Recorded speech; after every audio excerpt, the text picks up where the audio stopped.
শনিবার সকালে আদালতে নিয়ে যাওয়া হলো গৌতম গোস্বামীকে। আদালতে যাওয়ার পথে তিনি জানান, রাজ্যের মুখ্যমন্ত্রীকে দেখে রাজনীতিতে আসা। সেই মুখ্যমন্ত্রীর নির্দেশে একটা অস্থিরতা তৈরি হয়েছে ডামগ্রাম ফুলবাড়িতে।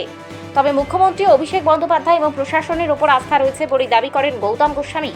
অন্যদিকে দলের তরফে তার বিরুদ্ধে কোনো ব্যবস্থা, সে বিষয়টিও মাথা পেতে নেবেন বলে জানান তিনি।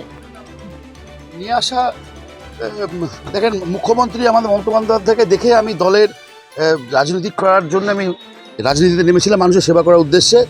সেই মুখ্যমন্ত্রীর একটা অর্ডারের পরে আমাদের এখানটাতে একটা ডাবগ্রাম ফুলবাড়িতে একটা বিশৃঙ্খলা তৈরি হয়েছে ঠিকই, সেটা হচ্ছে মমতা ব্যানার্জি ঠিকই তার নীতি নিয়েছে। তো তার জন্য যেটা জুলাবি রায় বলে যে একজন কমপ্লেন করেছে, সে আমার কোন দিক থেকে আমি চিনি না, আমি তাকে জানিও না।